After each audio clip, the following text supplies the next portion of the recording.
mimpi menjuat luhur. Kami pasukan Garuda, dulu baja tak mudah pudar. Segelintir asa, jadi langkah gagah berkobar. Keberhasilan Liverpool menjuara EPL musim ini tentu tidak lepas dari peran Arne Slot sebagai pelatih. Ya, pelatih asal Belanda yang semua dianggap remeh, nyatanya mampu menjawab segala keraguan yang selama ini tersematkan. Jelas di Belanda, Arne Slot bukanlah pelatih sembarangan. Dia adalah pelatih dengan karakter kuat serta memiliki filosofi yang jelas. Selain itu, ia juga tidak ragu untuk menurunkan ego ketika dituntut untuk bermain adaptif. Dan itulah mengapa Liverpool musim ini begitu dominan di EPL tanpa merubah banyak hal dari legasi yang udah dibangun Jurgen Klopp sebelumnya. Nah, selepas Arne Slot mengantar juara Liverpool, tak lama Alex Pastor mengunggah sebuah foto ketika dirinya sedang podcast bareng Slot. Meskipun gak tahu itu momen pas kapan, yang jelas Alex Pastor diketahui mendapatkan banyak pelajaran dari seorang Arne Slot, terutama terkait sepak bola baik teknis maupun non-teknis. Sesuatu yang kemudian kian membuktikan kalau circle tim kepelatihan Timnas Indonesia beneran gak main-main. Karena kembali lagi, orang-orang seperti Patrick Kluivert, Gerald van den Berg, Danny Lanzat, hingga Alex Pastor memang punya reputasi yang cukup mentereng di Eropa. Hal yang seketika juga membuat para tetangga kita makin jealous karena dengan begini, nama Indonesia benar-benar makin terangkat sehingga bukan tak mungkin ke depannya ASEAN hanya seputar Timnas Indonesia aja.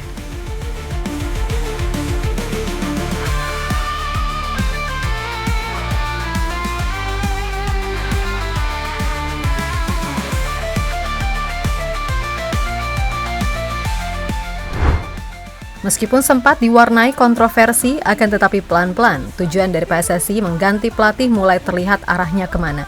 Yap, selain soal performa, PSSI sepertinya ingin memiliki figur-figur yang bisa membuat nama Indonesia makin terangkat di sepak bola internasional. Maka dari itu, dipilihlah 4 nama yang secara reputasi punya nama besar.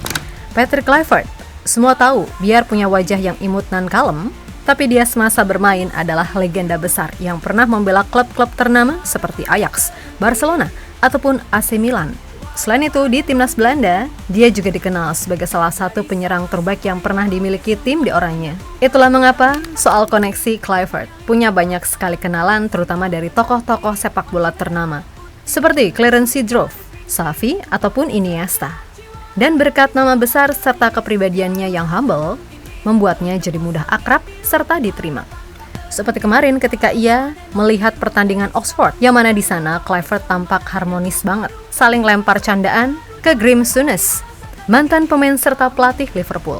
Yap, dengan alasan itulah wajar jika penunjukan Kluivert sebagai pelatih kepala yang baru sempat menjadi headline di media-media internasional. Sampai-sampai jurnalis sekelas Fabrizio Romano ketika itu juga sampai membuat sesi wawancara khusus.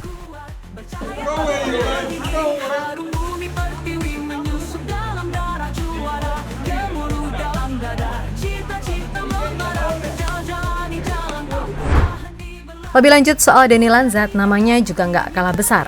Sebab semasa jadi pemain, ia pernah membela tim-tim besar Belanda seperti Ajax, Twente, hingga Feyenoord. Dan selepas nggak lagi jadi pemain, Lanzat banyak berguru pada sosok-sosok besar seperti Louis van Gaal, Edgar Davids, hingga Ronald de Boer. Kemudian ada pun Gerald van den Berg yang sampai saat ini diketahui masih menjalin hubungan baik bareng mantan rekan-rekannya di Timnas Belanda yang sukses menjuarai Euro 1988, seperti Marco van Basten. Belum lagi kemarin, ketika Jordi Cruyff mengunjungi Etihad Stadium dan bertemu dengan Pep Guardiola yang merupakan murid dari mendiang bapaknya, Johan Cruyff. Yap, hal-hal tadi, meskipun terasa sederhana, namun tetap saja mampu membuat nama Indonesia kini benar-benar terangkat. Lebih lanjut, adapun Alex Pastor yang meskipun semasa jadi pemain kurang mentereng, tapi namanya justru lebih dikenal sebagai analis serta ahli taktik di Belanda. Selain itu, Alex Pastor juga sering terlibat ketika turut jadi pandit dalam laga-laga kejuaraan antar klub Eropa. Seperti kemarin di laga MU versus Lyon, tampak Alex Pastor ada di sana.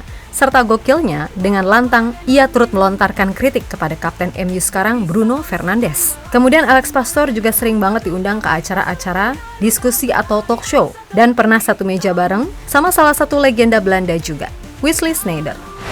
Dan baru-baru ini, selepas kepastian Liverpool jadi juara EPL, Alex Pastor langsung mengunggah foto ketika ia sedang podcast bareng Arne Slot. Belum diketahui pasti kapan podcast itu dilakukan. Namun yang jelas, ini membuktikan jika nama Alex Pastor emang udah se-famous itu, sampai-sampai ia dijuluki profesor. Nah dari situ banyak yang berasumsi kalau salah satu pembahasan yang dibahas antara pertemuan mereka pasti soal taktik. Dan sejatinya, apa yang selama ini jadi pondasi permainan Alex Pastor memang relate dengan pendekatan yang dilakukan Slot sebagai pelatih. Di Liverpool, Slot memang nggak banyak mengubah hal dari apa yang sudah dibangun oleh Jurgen Klopp, terutama soal gaya main gegenpressing. Ya, pendekatan Slot yang lebih terukur memang berbeda dari era Klopp yang penuh dengan intensitas dan pressing tinggi. Namun, hasil yang dicapai Liverpool menunjukkan bahwa pendekatan tersebut memiliki keunggulannya sendiri. Bagi Slot, sepak bola di era modern tidak selalu tentang hiburan, tetapi juga tentang efisiensi dan hasil akhir, kan gitu. Yap, Slot pernah menjelaskan bahwa kesabaran dalam bermain akan mengurangi risiko kehilangan bola, terutama saat menghadapi lawan dengan pertahanan yang solid. Selain itu, Slot juga tidak akan membebani pemain terutama penyerang dengan porsi bertahan yang lebih. Sebab bagaimanapun tugas utama penyerang adalah mencetak gol. Yang mana itu diketahui menjadi salah satu alasan mengapa musim ini Mo Salah tampil benar-benar menggila dengan 28 gol dan 18 assist dari 34 pertandingan sejauh ini di EPL. Sekarang, saya tidak perlu banyak bertahan. Taktiknya sangat berbeda.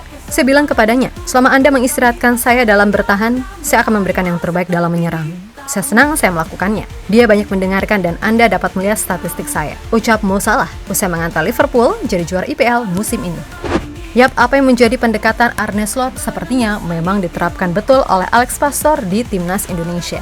Memang di match pertama ketika melawan Australia, ia belum bisa berbuat banyak mengingat waktu yang mepet. Tapi di laga versus Bahrain, semuanya terlihat jelas kalau tim Garuda berusaha menampilkan permainan yang cenderung pragmatis, namun hasil akhir adalah yang utama. Dan yap, 3 poin atas Bahrain untuk saat ini membuat timnas Indonesia punya 9 poin serta menjaga peluang buat mengunci posisi 3 atau 4 tetap terbuka lebar.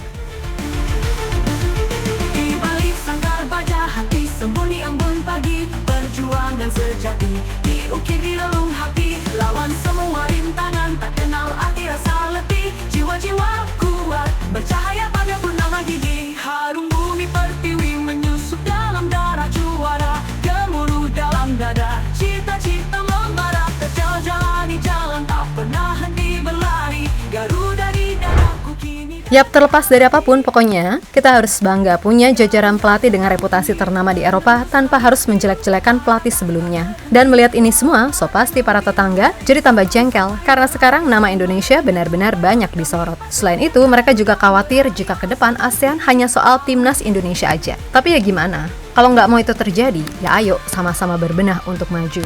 Jangan bisanya cuma ngiri dengki lalu menghardik. Karena terbukti kan, pesona Indonesia itu emang nyata adanya. Lihat tiket ASEAN All Stars gimana? Atau sekarang mulai satu persatu, pemain terbaik mundur atau nggak ikut dalam laga melawan MU.